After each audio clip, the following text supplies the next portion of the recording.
ahora vamos a revisar lo que son las complicaciones potenciales de la donación y el manejo que le vamos a dar al donante cuando nos presente una complicación o un evento adverso a la donación. La agenda pues es una introducción, hablar de los eventos adversos más frecuentes, la clasificación de estos eventos adversos y las complicaciones de la donación, el impacto que tienen los eventos adversos en el retorno de los donantes, la intervención del personal de salud ante los eventos adversos y las complicaciones de la donación y obviamente las conclusiones. Entonces, el objetivo general es que, bueno, aprendamos a identificar estos eventos adversos, aprendamos a tratarlos y sobre todo a mantener la seguridad del donante en todo el proceso de la donación. Esto no solamente aplica al médico, también aplica al personal de enfermería, también aplica a los compañeros químicos que muchas veces están presentes cuando el donante se empieza a sentir mal y no es como decir, a mí no me corresponde, ay, que se golpee, ¿no? Sino saber qué es lo que vamos a hacer cuando un donante presenta un evento adverso o una complicación de la donación. Entonces, aquí sí es importante saber que sin donaciones, pues no hay probabilidad de disponibilidad de sangre. Y sin estas donaciones, pues esta cantidad de abastecimiento que tenemos en nuestras áreas hospitalarias, pues no la podríamos lograr. Entonces, que la hemovigilancia juega un papel muy importante, sobre todo es un pilar fundamental para darle un seguimiento sistemático a los eventos adversos y a las reacciones o a las complicaciones que se presentan durante el acto de la donación. Y en toda esta cadena, que es desde el momento que llega nuestro donante, la hemovigilancia inicia desde este momento. No es cuando ya solamente se ha transfundido el componente, sino la hemovigilancia inicia desde el proceso de que el donante llega a nuestro banco de sangre. Y entonces aquí, pues la finalidad de que nosotros tengamos como un control de manera adecuada de nuestros eventos adversos, de la donación o de las complicaciones, es con la finalidad de mejorar, cuidar la seguridad del donante y sobre todo que la experiencia del acto de donar pues sea una experiencia agradable para el donador. Y eso va a permitir recuperación del donador para próximas donaciones. ¿Y quiénes se encargan de regular todos estos sistemas con respecto a la evaluación de las reacciones en el proceso de donación? Pues el Sistema Internacional de Hemovigilancia, Network, la International Society of Blood Transfusion, el CHOT en su sistema de hemovigilancia británico, el sistema de hemovigilancia de los Países Bajos, el TRIP, y la ABB, ¿no? Que son como los reguladores, y el EMAQUEBET en Canadá. Entonces, primero pues vamos a definir qué es un evento adverso. Y un evento adverso lo definimos como cualquier episodio indeseable o accidental asociado con la transfusión o con la donación. Aquí se incluyen todas las reacciones adversas, los incidentes, los errores, los cuasi-incidentes, los cuasi-errores, las desviaciones de los sistemas de procesos operativos y la estandarización y así como los accidentes. Y las reacciones adversas las vamos a reconocer como toda reacción indeseable en el donante o en el paciente que se asocia con la extracción o con la transfusión de un componente sanguíneo.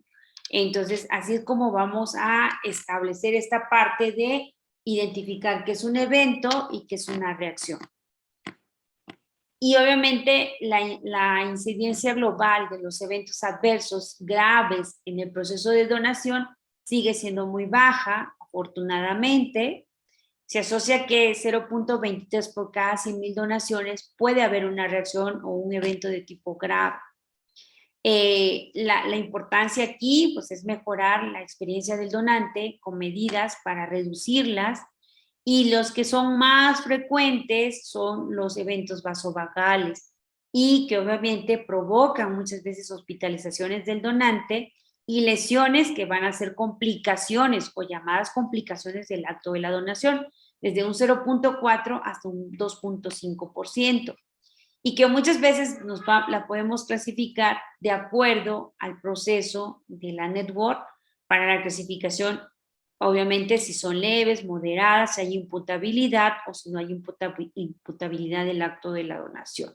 Entonces, Las lesiones vasovagales suelen ser como un problema muy importante, así como los problemas en el proceso de la flebotomía o de la venopunción, que muchas veces estas lesiones llegan a subsistir hasta más de 12 meses si se llegan a tener lesiones del tipo de nervios y que van a seguir siendo como molestas para los donantes. Y que muchas veces en los sistemas de hemovigilancia que llevan hasta el proceso de seguir teniendo en contacto de los donantes que han llegado sobre los procesos de la flebotomía, llegan a seguir siendo como las quejas más notificadas con mayor frecuencia. En el 2006, la European Hemovigilance Network, en colaboración con la ISBT, desarrollan una lista de estándares para definir este tipo de complicaciones a la donación. El doctor Newman reporta una frecuencia de reacciones adversas a la donación por cada 100.000 donaciones. Estas reacciones adversas incluyen lo que son reacciones vasovagales en 2.100 donantes, 324 hematomas, 16 con daño del nervio, 5 casos fueron serios y que muchas veces 3 semanas posteriores a la donación había una o más complicaciones ocurridas en el 36% de estos donantes. Entonces es como nada más como una referencia para que ustedes vean que no es que ya donó nuestro donador, ya se fue a su casa y ya pasó, ¿no? Ya no hay ningún problema. No lo podemos saber porque no tenemos un sistema de hemovigilancia que vaya más allá del acto de la donación. El SHOT del 2019 al 2020, que fue el último reporte, porque el 2021 sale como en mayo o junio, sigue teniendo importantes eventos adversos en el proceso de la donación, que en este caso fueron de 0.23 por cada 100.000 donaciones. Y obviamente la reacción vasovagal sigue teniendo como una problemática importante porque provoca hospitalizaciones, así como la lesión de los vasos en el brazo, que siguen persistiendo las molestias hasta 12 meses más frecuentes.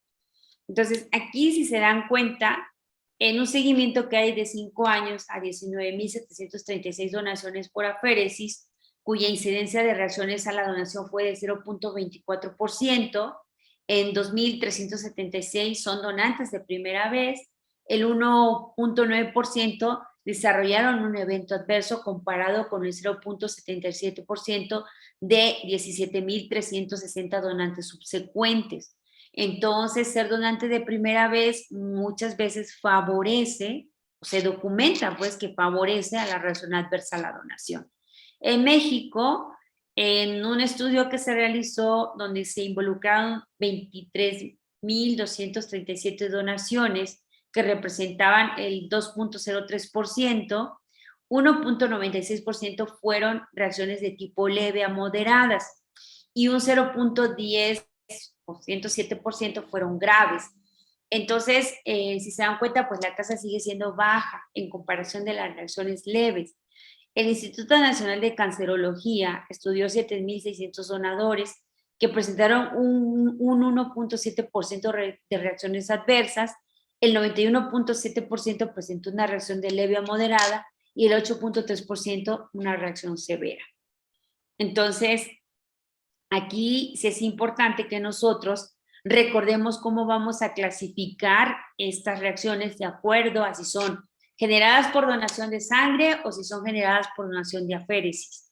Y las clasificaciones son de la categoría A a la F, de acuerdo al International Network Hemovigilance.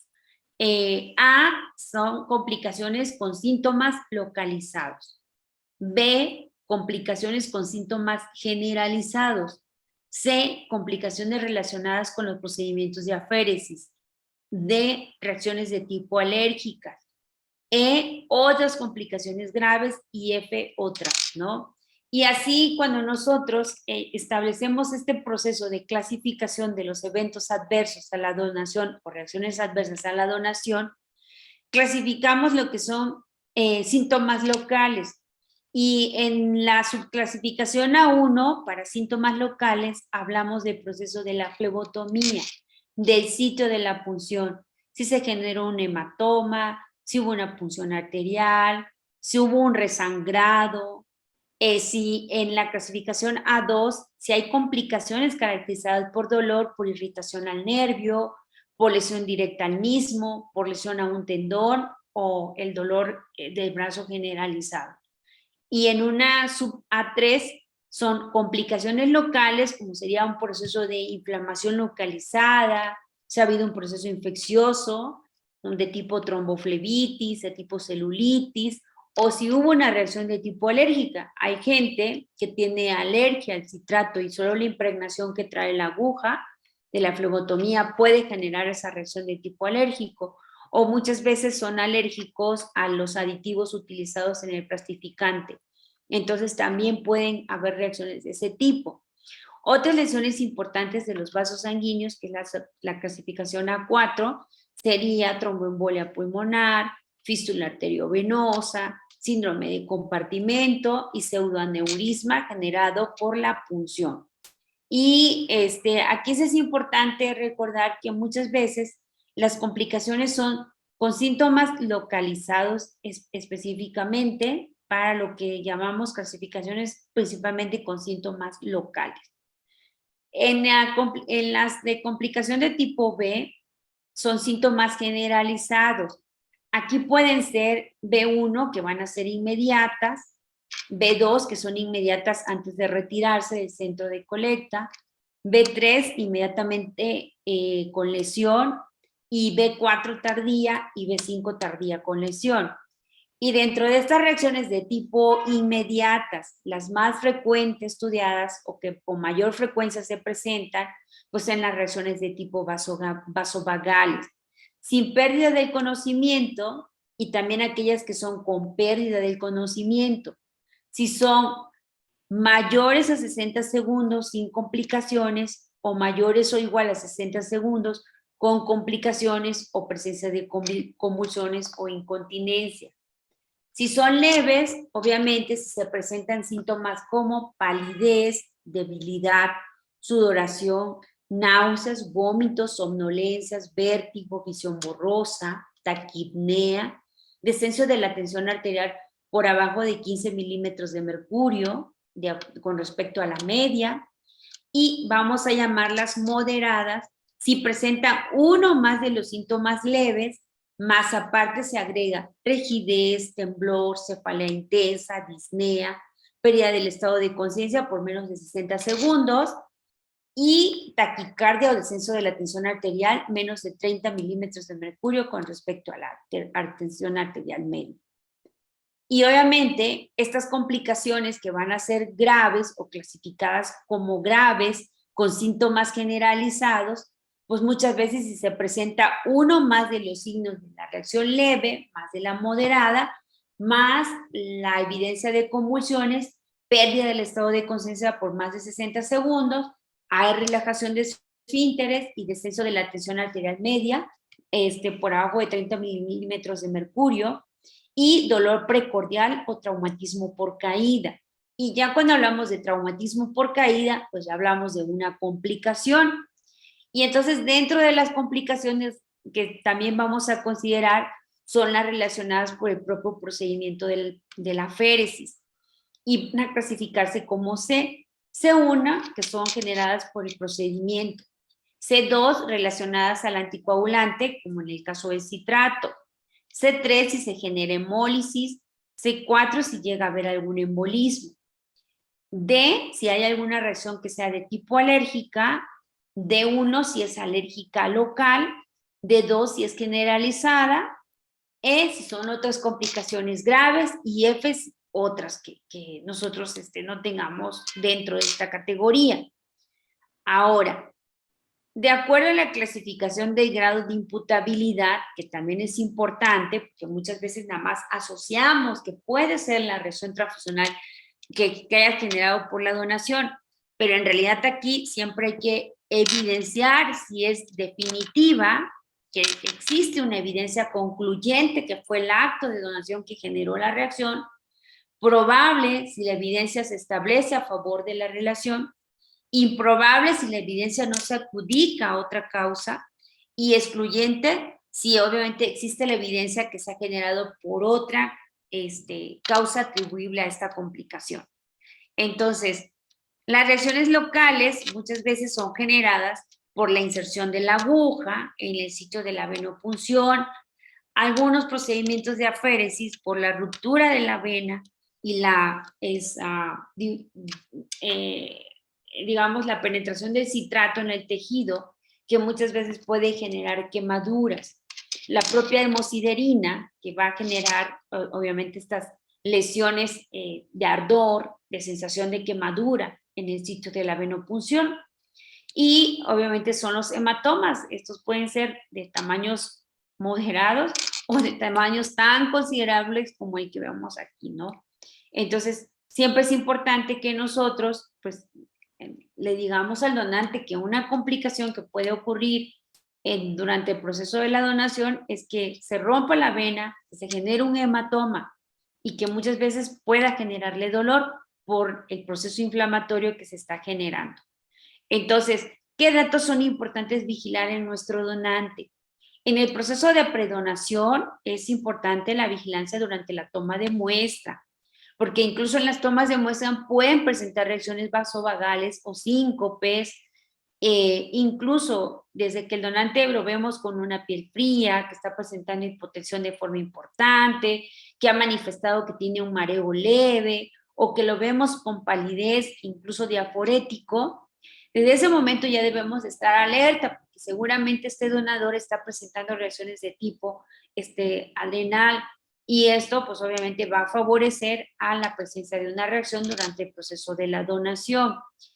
Durante la donación, en el área de sangrado, que lo notemos ansioso, que lo veamos pálido, que haya alteraciones en su frecuencia cardíaca, que lo empezamos a observar que empieza a hiperventilar y que nos va a barrer el CO2 y que obviamente se establezca hipotensión. Nosotros nos vamos adelantando a darles el cuidado. Si empezamos a ver que empieza a hiperventilar, pues le colocamos su bolsita para que ventile dentro de la bolsita y nos barra lo menos posible el CO2. Le damos posición de Trendelenburg para favorecer la irrigación cerebral. Si es posterior a la donación, puede estar en el comedor, puede decir que se siente débil o puede incluso golpearse en el momento porque es una reacción que llega de repente y puede haber presencia de síncope.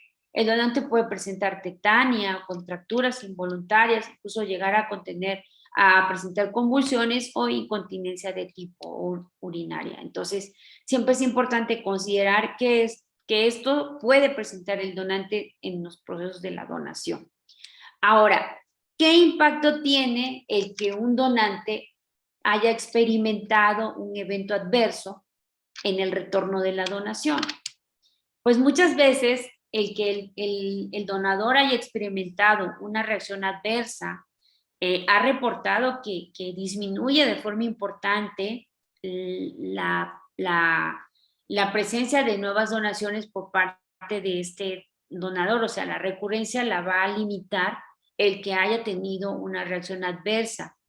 Sobre todo, hay estudios que documentan que muchas veces las donaciones pueden ser reportadas posteriormente y que esto resultan en el 3.5% de los donantes y que estas pueden variar desde un síncope hasta una reacción vasovagal que puede ocurrir fuera del banco de sangre.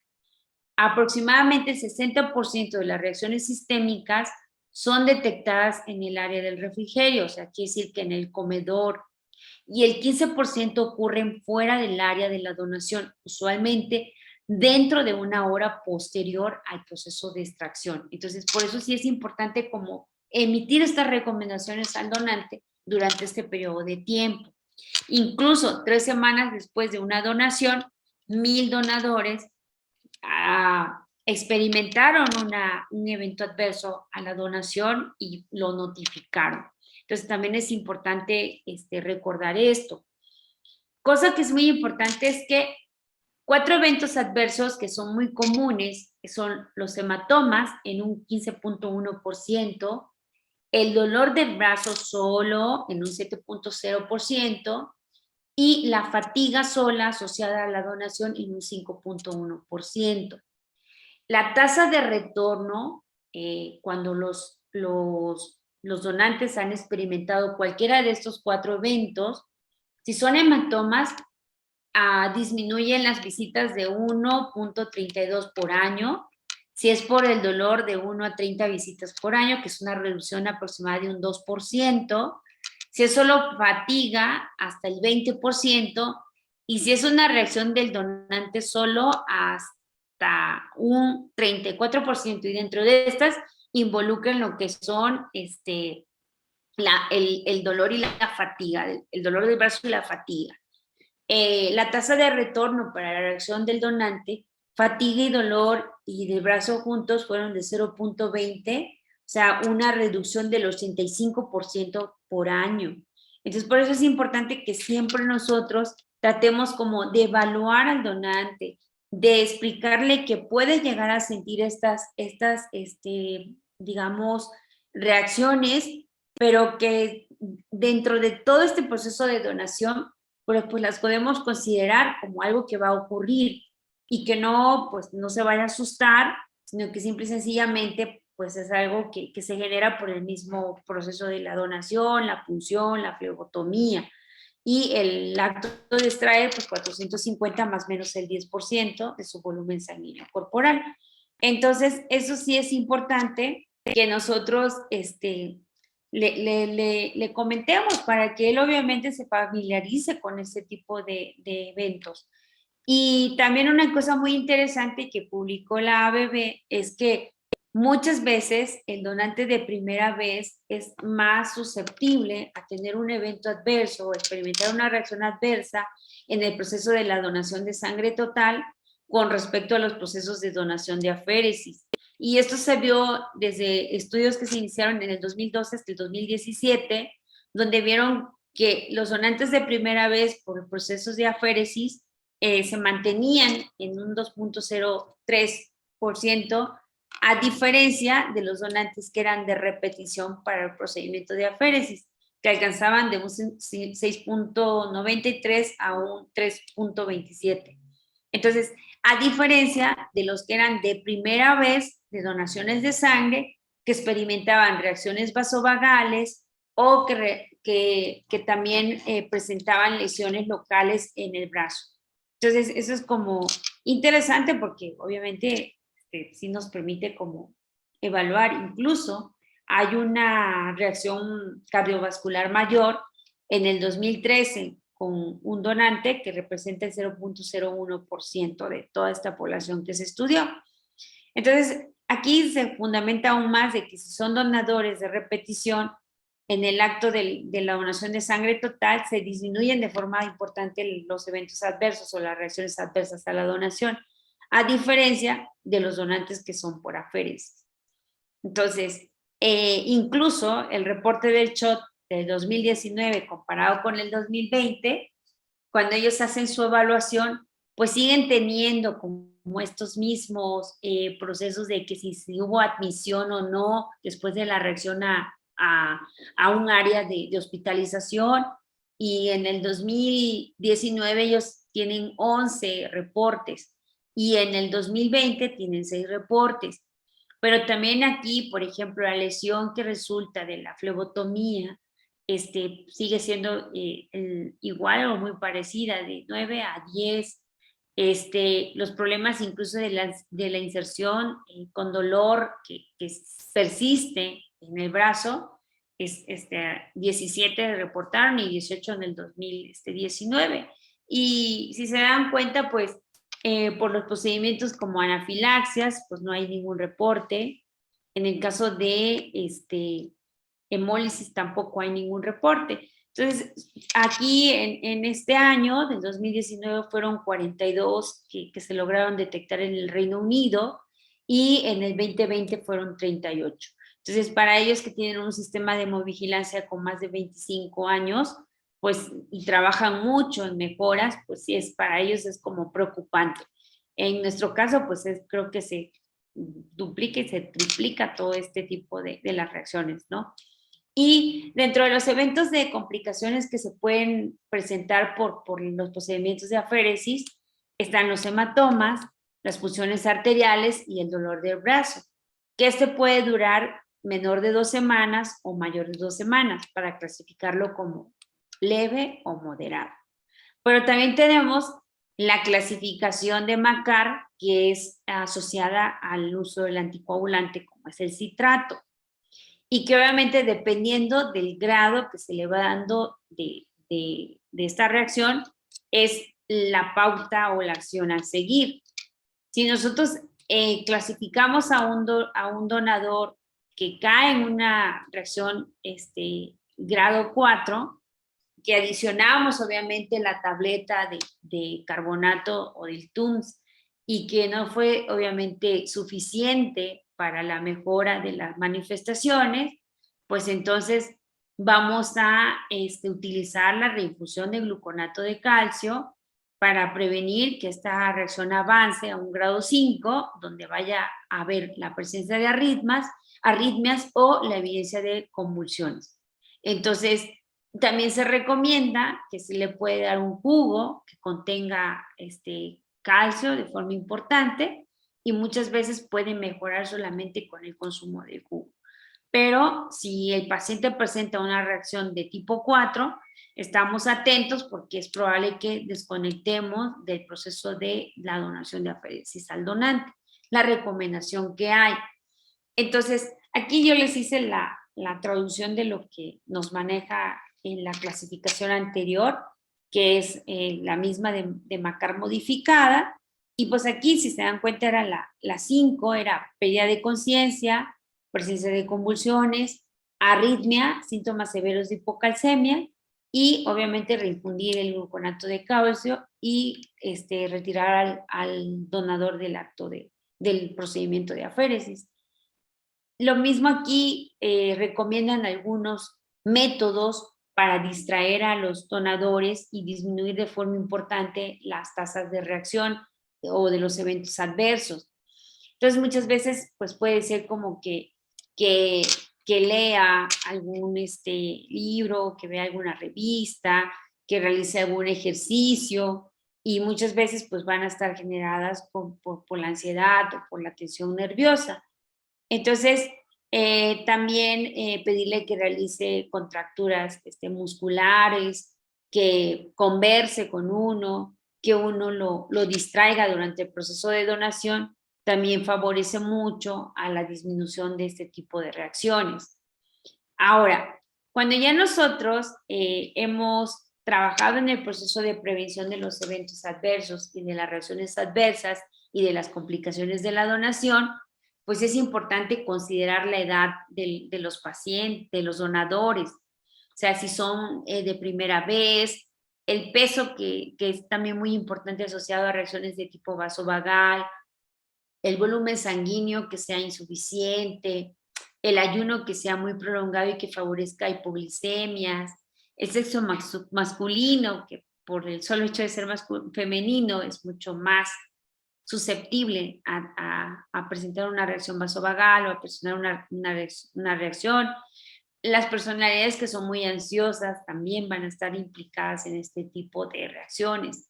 Entonces, toda la prevención va a comenzar obviamente con la educación, con la que nosotros nos adelantemos a que si sabemos que es una persona con un volumen sanguíneo que queda como limítrofe, vamos dándole posición durante el acto de transfusión, explicándole que si se siente mareada o empieza a tener sueño, pues vamos a tener que mantener esa posición del tren de Lehmann para favorecer la oxigenación cerebral, ambientes adecuados de espera, que haya un distractor en la sala de espera, que las esperas no sean tan prolongadas, se recomienda que no sean mayor a 1 hora, que la entrevista sea empática, que se favorezca la hidratación. Algunos hospitales les obsequian jugos, alguna fruta, predonación. Estar demostrándole confort al donante durante este proceso de la donación nos ayuda mucho a que se genere un ambiente de seguridad, de que el personal cuide, evitar hacer como comentarios negativos de ese donante, también favorece mucho a generar un ambiente de seguridad. Siempre recordarles que el descanso previo a la donación es importante, que las estructuras, los espacios muy pequeños van a favorecer al calor, a la humedad excesiva, el ruido también suele ser molesto y las conglomeraciones de personas también van a tener como su implicancia negativa en el acto de la donación.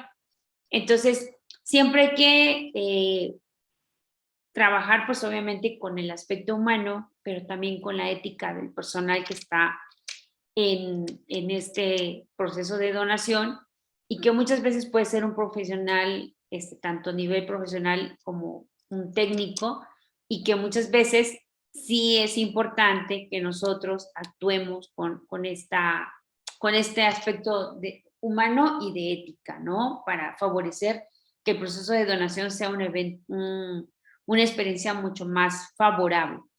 Cuando nuestros donantes presenten alguna reacción como de tipo local, como la presencia de hematomas, pues siempre hay que pedir que se retire inmediatamente la ligadura del brazo, la aguja, que no se trate como de posicionar de diferentes formas, hay que hacerle presión de 1 a 3 minutos, siempre sugerirle que la presión es con persistencia para favorecer la hemostasia. Podemos colocarle alguna cinta adhesiva que permita esa hemostasia. Y en caso de que se presente algún hematoma, pues le podemos sugerir que se coloque alguna bolsita con hielo y no directamente hacia el tejido, sino que esté cubierta o envuelta con un protector. En el caso de que se trate de una punción de tipo arterial, pues inmediatamente se tiene que retirar la aguja, la sangre sale de manera muy rápida, y por lo menos hay que colocar un vendaje al donador y pues darle recomendaciones por si llega a detectar algún sangrado que no se pueda detener, o darle la información acerca de posibles complicaciones como un pseudoaneurisma o una fístula arteriovenosa o incluso hasta un síndrome de compartimento. Si es un sangramiento post-extracción, que se fue, movilizó el brazo y se botó el coagulito que se formó, va a empezar a sangrar. Inmediatamente pedirle que no se espante, lo llevamos a que se lave la zona, hacemos nuevamente compresión sobre el sitio de la punción y favorecemos la hemostasia. Y obviamente, también esto, si vuelve a reincidir, pues es importante evaluar que no se trate de alguna alteración o de algún trastorno de la coagulación. Si es una punción nerviosa, igual retirar cuidadosamente la aguja, hay que hacer la evaluación médica por parte del médico que esté a cargo, incluso se puede recomendar algún analgésico. Si se trata, por ejemplo, de una punción del tendón, igual recomendarle que mantenga en reposo el brazo, que se aplique compresas heladas por 20 minutos, a dar algún analgésico, y si no hay mejoría, pues pedirle que de 3 a 5 días regrese nuevamente al área hospitalaria. Si el dolor es solamente de brazo, pues hay que descartar que no se trate de una causa ajena a la donación, recomendarle que realice reposo, algún analgésico, y si se trata de alguna celulitis, pues es importante evaluar que el microorganismo más asociado pues es Staphylococcus, ¿no? Entonces se ve como el tratamiento electivo. Si es una tromboflebitis superficial, pues hay que pedirle que se coloque compresas frías, dar algún analgésico y obviamente evaluar que no esté asociado a algún proceso de tipo trombótico de manera profunda. Si es así, pues hay que enviarlo obviamente al área hospitalaria. Y también aquí es importante que nosotros recordemos que cuando atendemos una reacción de tipo vasovagal, vamos a tener que posicionar al donante en posición de Trendelenburg, sus pies por arriba de su altura de su cabeza, y vamos a retirar la ligadura de manera rápida. Pueden llegar a tener movimientos que son estereotipados, colocar una torunda en el sitio de la punción y generar presión, retirar cualquier alimento que haya en la boca, sobre todo si está consumiendo refrigerio. Hay que aflojar su vestimenta, y darle obviamente esta posición de Trendelenburg y favorecer de esta manera pues el proceso de irrigación cerebral. También es importante pues evaluar que el sitio donde fue presentada la reacción para aislarlo, en caso de que Podemos colocarle alguna compresa fría para favorecer que su estado, si perdió pérdida el estado de conciencia, pues la recupere de forma más rápida. Controlar su tensión arterial, siempre tranquilizar al donante y distraerlo. Y controlar también el tiempo de recuperación, en qué tiempo se lleva a cabo esa recuperación. Si es posible, pues hay que pedirle que se hidrate, que consuma agua, que coma su propia colación. Si vemos que no se recupera en los 30 minutos que se ha presentado, sí es importante que nosotros lo mandemos al área de hospital.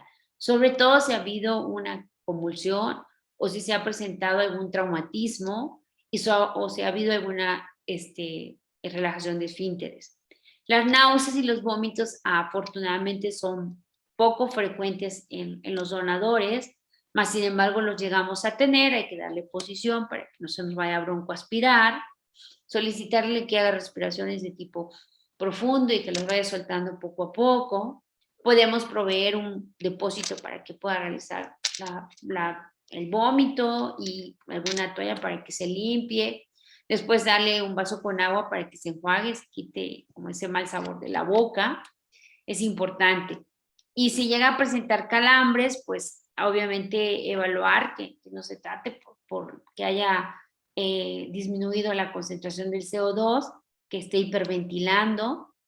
Si hay hipotensión, pues favorecer con la presión de Trendelenburg, pedirle que tome o ingiera líquidos, o incluso si la presión cae de manera importante, puede también generarse una administración de solución endovenosa. En presencia de convulsiones, pues hay que solicitar apoyo inmediato para evitar caídas, golpes, evitar asfixia, y hay que darle atención muy importante a los signos vitales para monitorizar a ese donador. Entonces, siempre es importante que tengamos aquí nuestro carro rojo, que muchas veces no está ni siquiera verificado, que tengamos todo lo que necesitamos. Y pues el riesgo existe porque si los donantes pueden hacer síncopes, hasta caídas, lo cual pues obviamente va a disminuir de manera importante la reserva del oxígeno y que muchas veces puede dificultar la respiración de manera importante. Y los donadores pues, pueden sentir como la sensación de opresión en el pecho, que nos esté hablando ahí de un proceso de tipo respiratorio generado por la propia ansiedad del donador, ¿no? Entonces siempre es importante evaluar que no presente pues, tetania, que no nos vaya a presentar un dato de infarto, y si esto llegara a suceder, pues hay que proceder de forma rápida al proceso de reanimación y remitir al servicio de urgencias para su manejo adecuado. Estos son algunos eventos adversos que se han generado en el Reino Unido en el 2020. Y bueno, si se dan cuenta, no es lo mismo, no es diferente, son las propias reacciones de tipo vasovagales, las lesiones obviamente, de la flebotomía, la frecuencia que pues obviamente va más predispuesto a las mujeres, y ellos pues recomiendan algunos puntos que son importantes de seguridad a considerar, sobre todo en las reacciones de tipo inmediata y que muchas veces pueden los donadores presentar alguna caída de las cuales puedan verse reflejadas complicaciones como las fracturas, ¿no? Entonces siempre es importante que nosotros evaluemos de manera importante los sistemas de hemovigilancia. Y dentro de estas conclusiones, pues es importante establecer estos sistemas de hemovigilancia, mantener la capacitación continua a todo el personal de salud para, obviamente, mantener y salvaguardar la seguridad de nuestro donante. Siempre que identifiquemos un evento adverso, una reacción adversa, hay que analizarla periódicamente. Hay que reconocer el error y emitir medidas preventivas y correctivas a estos mismos. Y con esto, pues establecer sistemas de alerta rápida, de hemovigilancia, saber si un paciente se nos llega a presentar una fractura o una complicación importante al acto de la donación, hacia dónde vamos a tener que mover a ese paciente, porque obviamente vamos a evitar el riesgo de que peligre su vida. Y esta eficacia pues va a permitir que la recuperación sea mucho más rápida. Siempre hay que vigilar cómo se están comportando nuestros eventos adversos, cuáles son más frecuentes, cuáles pueden ser, no digamos evitables al 100%, pero pueden tener una repercusión mucho más positiva si nosotros trabajamos en ese evento, y evitar las experiencias no gratas en el donante para que tengamos el apoyo de que va a regresar o la seguridad que va a volver a regresar para una mejor, brindar una mejor atención con soporte en la ética y en el profesionalismo de cada uno desde el punto de nuestras competencias. Y con esto pues yo concluyo la revisión. Gracias.